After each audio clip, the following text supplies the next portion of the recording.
ముందుగా కొంచెం శనగపప్పు, అంతకంటే కొంచెం మినపప్పు, కొంచెం ఎక్కువ ధనియాలు, కొద్దిగా జీలకర్ర, 3 తెల్ల యాలకులు, 2 నల్ల యాలకులు, లవంగాలు 4, దాల్చిన చెక్క, 1 ఎండుమిరపకాయ, ఇవన్నీ కూడా డ్రై రోస్ట్ చేసుకున్నాను.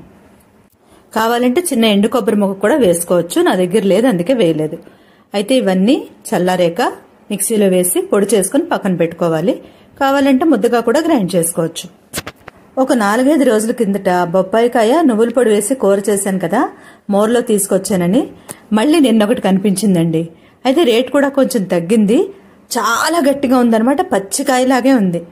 నాకు మళ్ళీ ఆశ చావక తీసుకొచ్చాను. ఇదిగో చూస్తున్నారు కదా, దాంతో ఈరోజు కుర్మా చేయాలని అనమాట. కొన్ని ఏళ్ళు అయిపోయిందండి కుర్మా చేసుకుని. ఇలా ముక్కలుగా కట్ చేసుకున్నాను. కాయ చాలా గట్టిగా ఉంది. అయితే నేను అనుకున్నట్టుగానే రంగు కూడా మారింది. దాన్ని ఏంటంటే కొంచెం నీళ్లు చల్లి 1 విజిల్ వచ్చే వరకు కుక్కర్లో ఉంచాను. ఈ చిన్నవి 7 టమాటాలు, ఒక 4-5 పచ్చిమిరపకాయలు ముక్కలుగా కట్ చేసుకుని ముందు మూకుట్లో నూనె వేసి ఇవి వేశాను. జీడిపప్పు కావాలంటే ఇప్పుడే వేసుకోవచ్చు.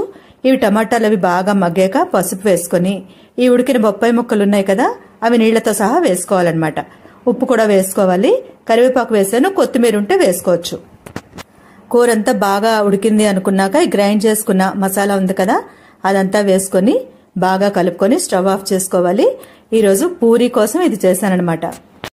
ఒక వస్తువు మంచిది, దానివల్ల చాలా ఆరోగ్య ప్రయోజనాలు ఉంటాయి అనుకున్నప్పుడు ఆ వస్తువు ధర పెరిగిపోతూ ఉంటుంది కదా, అలాంటివే జామకాయలు, బొప్పాయికాయలండి. నా పెళ్లైన కొత్తల్లో మా అత్తవారింట్లో బొప్పాయి చెట్టు ఉండేది. మా అత్తగారు పళ్ళు కాయలు కూడా అందరికీ ఇచ్చేవారు. ఇప్పుడేమో అవి కొనాలంటే జామకాయలు కిలో 100-120 ఉన్నాయి.